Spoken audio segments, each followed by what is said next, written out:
മൂഞ്ചി പോയിട്ടുള്ള get ready with me കണ്ടാലോ? വായു. എന്തുകൊണ്ടാണ് ഇത് മൂഞ്ചി പോയെന്നുള്ളത് വീഡിയോൻ്റെ ലാസ്റ്റ് ഞാൻ പറയാവേ. മോയ്സ്ചറൈസ് ചെയ്തിട്ടുള്ള സ്കിന്നിലേക്ക് ഞാൻ ആദ്യം തന്നെ അപ്ലൈ ചെയ്യുന്നത് സൺസ്ക്രീനാണ്. ഇപ്പോഴത്തെ കാലാവസ്ഥയിൽ സൺസ്ക്രീൻ ഒന്നും ഇല്ലാതെ പുറത്തിറങ്ങിയിട്ടുണ്ടെങ്കിൽ ടാൻ അടിച്ചൊരു പണ്ടാരാവേ. ഇനി ടാൽക്കം പൗഡർ. ഇപ്പോഴും ടാൽക്കം പൗഡർ യൂസ് ചെയ്യുന്ന ആരെങ്കിലും ഉണ്ടെങ്കിൽ ഒന്ന് കമൻറ്റ് ചെയ്തേരെ. ഞാൻ യൂസ് ചെയ്യുന്ന ഐലൈനർ സൂഡിയോൻ്റെ ആണ്. കുറേ ആൾക്കാർ നല്ലതെന്നും കുറേ ആൾക്കാർ മോശമാണെന്നും പറയുന്നുണ്ട്. എനിക്ക് യൂസ് ചെയ്തിട്ട് എന്തായാലും നല്ലതായിട്ടാണ് തോന്നിയത്. ഇനി റെഡി ആവുന്നതിൽ എൻ്റെ ഫേവറേറ്റ് പാർട്ട് ഏതാണെന്ന് ചോദിച്ചിട്ടുണ്ടെങ്കിൽ definitely I M gonna say it's lips.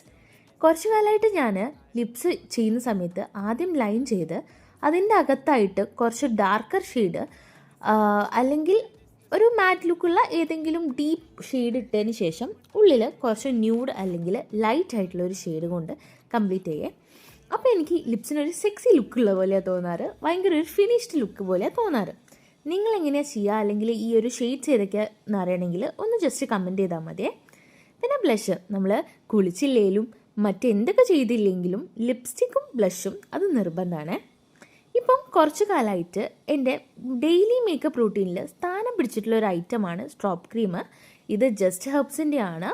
ഈ സ്ട്രോപ്പ് ക്രീമിനെ പറ്റിയിട്ട് ഞാനൊരു സെപ്പറേറ്റ് വീഡിയോ ചെയ്യാവേ. പിന്നെ പൊട്ട് എന്ന് പറഞ്ഞാൽ എൻ്റെ ലൈഫിൽ ഉപ്പില്ലാത്ത കഞ്ഞി പോലെയാണ്. എവിടെ പോകുമ്പോഴും ഞാൻ പൊട്ടിടും, ഈവൻ ഉറങ്ങുമ്പോൾ പോലും.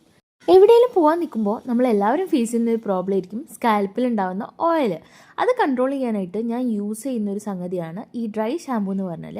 ഇതെൻ്റെ ലൈഫിലൊരു ലൈഫ് സേവർ മൊമെൻ്റ് ആയിരുന്നു കേട്ടോ ഇത് കണ്ടുപിടിച്ചത്. ഇത് യൂസ് ചെയ്യാനും ഈസിയാണ്. ജസ്റ്റ് ഒന്ന് സ്പ്രേ ചെയ്തിട്ട് സ്കാൽപ്പ് ഒന്ന് മസാജ് ചെയ്താൽ മതി. അപ്പോൾ നമ്മളുടെ ഹെയറിലുള്ള ഓയിൽ മിക്കതും പോയി കിട്ടും.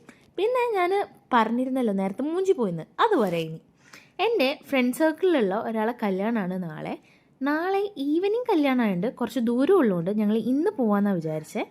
പക്ഷെ പെട്ടെന്നാണ് കല്യാണപ്പെണ്ണ് വിളിച്ചു പറഞ്ഞത് ഇന്ന് വരണ്ട നാളെ വന്നാൽ മതിയെന്ന്. അപ്പം നമ്മൾ ഈ ഒരുങ്ങിയത് വേസ്റ്റായി. ബട്ട് സ്റ്റിൽ എനിക്ക് ഈ ലുക്ക് നല്ല ഇഷ്ടപ്പെട്ട്. അപ്പോൾ അത്രേ ഉള്ളൂ. Bye bye.